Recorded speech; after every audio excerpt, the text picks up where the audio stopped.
I would never be with someone like Future. A lot of these roadmen are the most emotional wet breaders. Oh yeah, of course. Because their girls tell me, you could never call me a simp. You sound like man that say, I don't need to give oral because my pipe is A1. Bottom line is you failed 7 times, bro. Like, you've proven that you're a failure. With me, it's still untested waters. Sideman, be careful. They're out here killing the ones that speak up. What's been started since that man's passing is what will be one of the greatest movements for our people that has ever been and that we will ever see.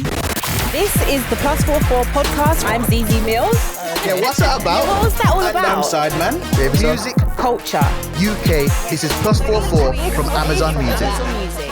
Mate, what's going on in your city? Birmingham. Well done for the people in your hometown. I'm assuming you're talking about Shauna Walker. Yeah, I am. I mean, she's from Worcester, but you know. I hate that we know her full name. It's good to know who to avoid. An enemy that you don't know can sneak up on you at any time. She was moving crazy. Yep. Now, I think that her video should be used as a case study. No black man should get with a white woman until he shows her that video first and says, don't go out there on these streets embarrassing my willy by using it as a reason to condone this behavior. I have a theory that women like that is not the first time they've used that N-word, or even if they've used it in an argument against their partner. Yeah. Because I feel like for you to say that you've been with a black man and that word slipped so easily from your mouth. Yeah, it flew like a river. Exactly. It's mad to me. That means you said it before. Yeah. And it was either okay or you went unchecked. Now, what do you think about the level of social backlash against her? What did you think was going to happen? So let's talk worst case scenarios. She does something to herself. How would you feel about it then? Well, I haven't personally gone on her page and said anything to her.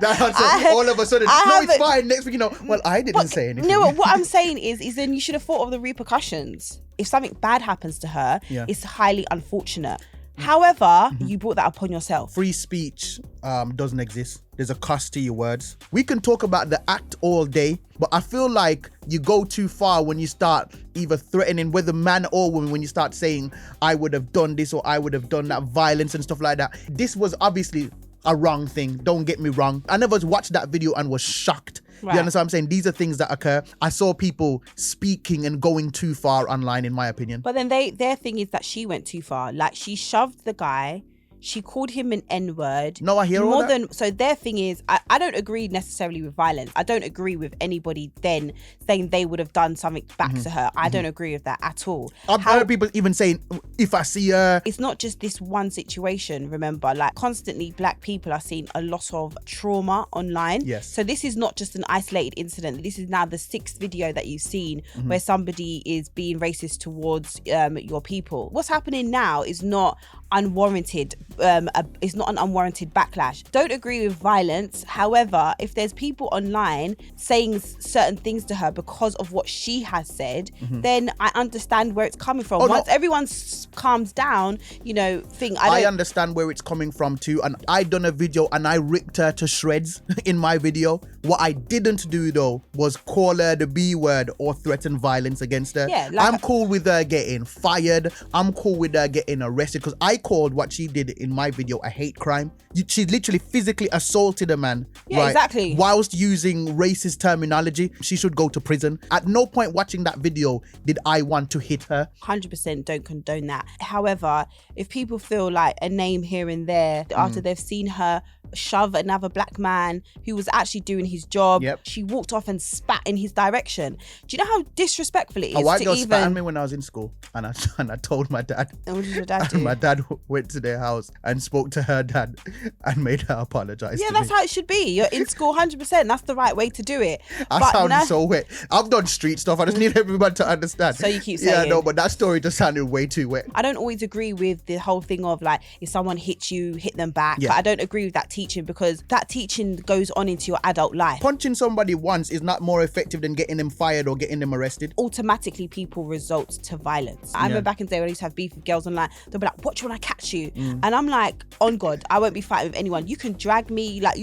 across the street. I will lay there like this. Just limp. And then when I get up, I will call the police and I will press charges on you. And you can call me a snitch, you can call me whatever you want. However, I'm a taxpayer and I would like my taxpayers' money to go to use, like go to the police. So at the end of the day, I will be using what I pay my taxes for. Yeah, so It's I just know, like, let's I relax. know. All right, so who would be artist of the decade in the UK, rapper-wise? I would say Skepta. I would say it's between Skepta, Giggs, and Krypton Conan. Skepta has transcended loads of avenues, if that makes sense. Like, he's not just a rapper. He does. But that's what I don't like. He does fashion. No, but that's what Drake does. No. That's why Drake is the artist of the year. No, Drake is primarily and predominantly known for his music. All those other stuff he tries, in my opinion, actually don't even work out that well. No. Okay, yeah, that's to me what an artist is. It's not just to do with music. Predominantly known for the music, and for me, yes, Skepta has to be in it. Giggs has to be in that runnings because they've consistently